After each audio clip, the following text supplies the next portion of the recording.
The day I took this job till today, my friends, many people in my city say to me, you know, Chancellor, we'll never fix education in America until we fix poverty in America. But let me tell you, that's exactly backwards. We're never going to fix poverty in America until we fix education in America. And we have got to stop making excuses. That doesn't mean we shouldn't work on poverty. It doesn't mean we shouldn't move on all fronts. But the best and most effective solution to dealing with poverty is give kids an education that will enable them to transform their lives. Today in America, you can basically divide our kids into three groups. 1/3 that doesn't graduate high school, 1/3 graduates high school and is unprepared for college, pretty well means they're not going to graduate college, and 1/3 that graduates high school prepared for college and is likely to graduate college. Now, anybody who doesn't think that's a crisis, then we got to really start right there and work on that issue, because that is a crisis. We cannot go forward with 1/3 of our kids college ready. One thing that we've got to understand if we're going to really transform education is the education system, by and large, doesn't want to change. Sure, it wants to get better. Sure, it wants to do a better job.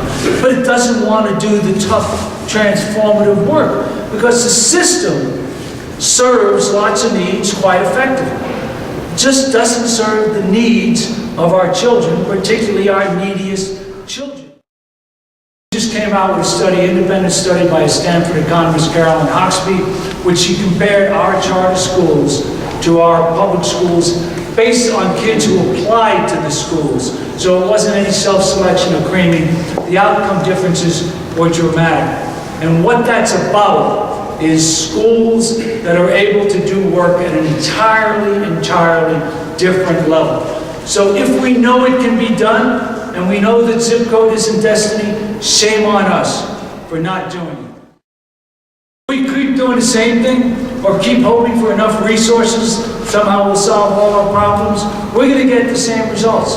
I mean, everything in school reform is so much reform and so little change. Every one of you, whatever else, has got choice for your kids, right? You would never allow me randomly to assign your kids to a public school in New York City. Not a person in this room, not a person I have ever met who would allow them. You would insist on choice for your kids. Why don't we insist on real choice for all of our kids? And why do we get into the political discussion? Is it a charter or is it a public school? Right? My only question is it a good school? Is it a school I would send my kid to? And if the answer to that is yes, I'm for it. And if the answer to that is no, I'm not interested in a label. We have real consequences. Those that do well get rewarded. Those that don't do well, we can terminate principals, and we've done that, and we can shut schools, and we've done a lot of that. And yes, it's controversial. But I take the view that if that's not a school that is going to turn around in a reasonable time, and is not a school that I would be proud to send my own child to, the time has come to get a new beginning and a fresh start. I've closed almost 90 schools in New York and opened up over 400 new schools. Of the ones we've opened up, not everyone is operating at the level we want, but overwhelmingly we're getting much better results as a result of that. We manage our school system as a portfolio.